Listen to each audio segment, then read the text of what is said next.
children nowadays have so much more than we had, but have so much less fun. They don't get to go outside.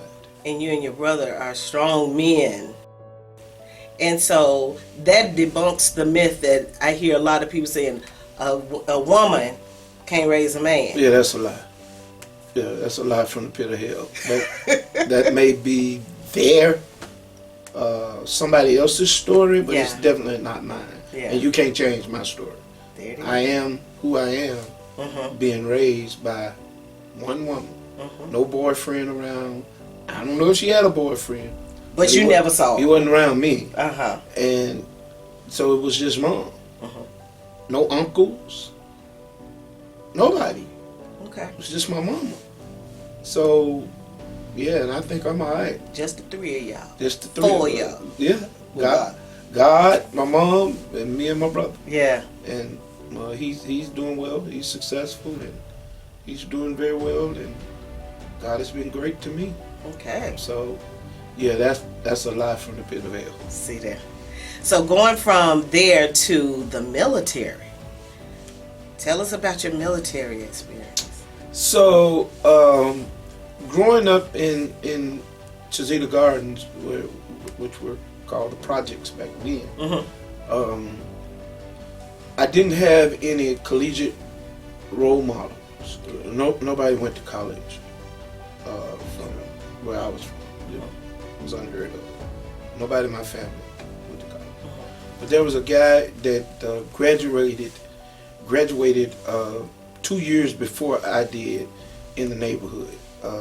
His name was Thaddeus Johnson. Okay.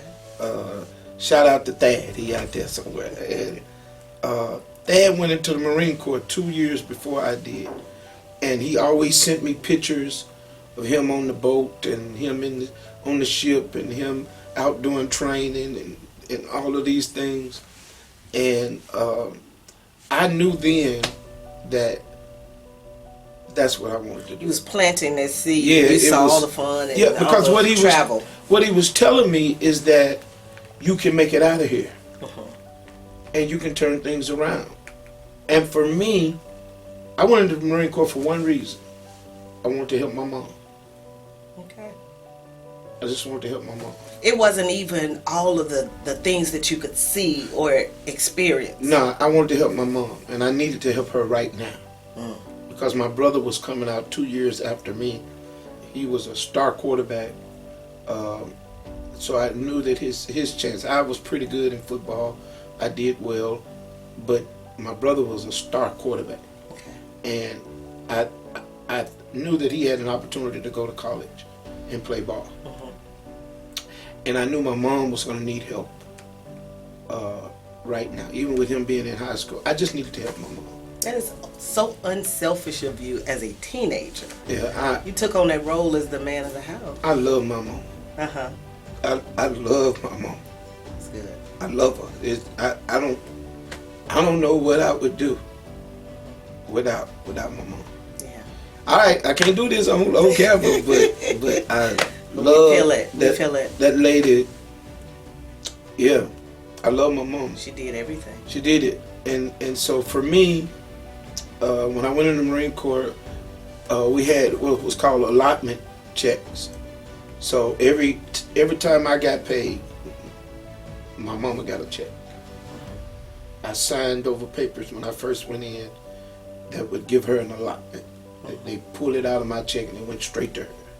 So I didn't have to take it out and mail it and so far, but she got it. She got a government check every time I got paid. That's so good. Yeah, so I just wanted to help mama. I wanted to turn the corner to get her out of the situation she was in, and God did that for me.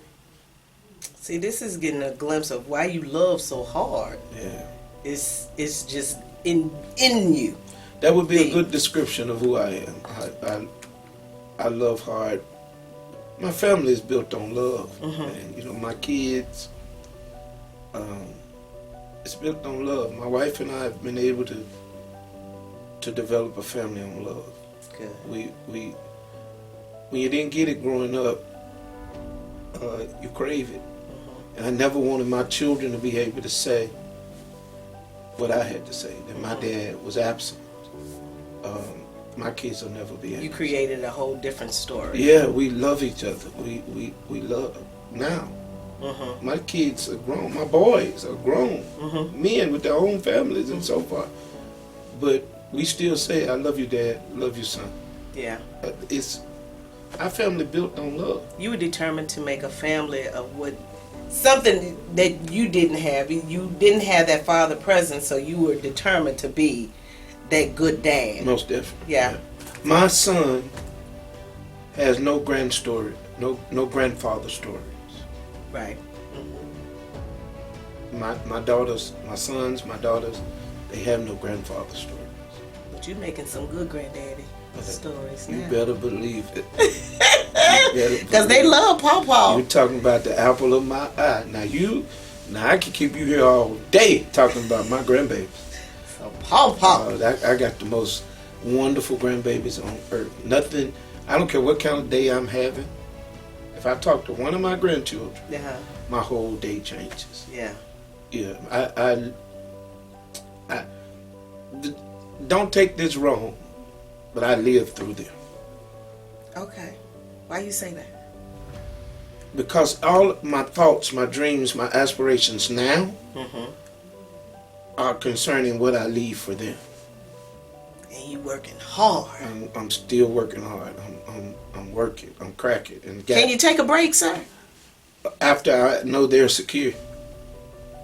And have you set a bar to tell yourself when that is? I'd be lying if I said I had. Nah, just when you know, you know.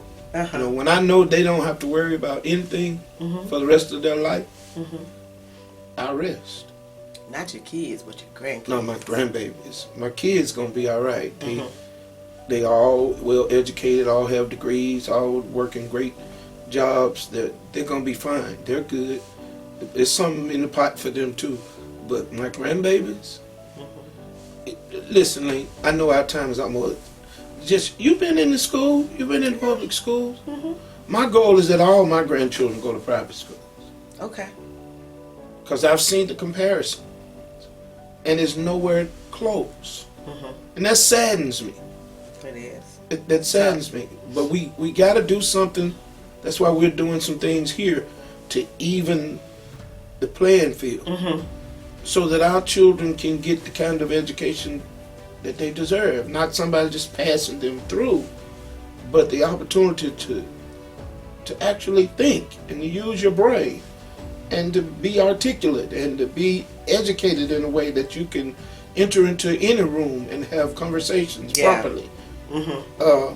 And in order to do that, you gotta have an education. You do. Uh, so for me, I don't ever want them to have the excuse why I couldn't do this. Why couldn't I go to Harvard? Why couldn't I go to Yale, Princeton? Why couldn't I do that? Well, I didn't have a fair foundation, a fair chance. Yeah. Not on my watch. Yeah. So no, I can't rest. I'm grinding. All right. Rest later. Rest later. Yeah. All right. Yeah. Well, we're going to cut it off right here. Because Okay. we've learned quite a bit It's been intense. about you today. Yes. So listen, if you have any questions that you would like for me to ask Pastor Shaq, click the link below. Leave it in the comments under the Facebook page, under our YouTube channel, and we got you. Thank you all for watching. We appreciate it. Look forward to hearing from you. Have a good one, y'all. Till next time.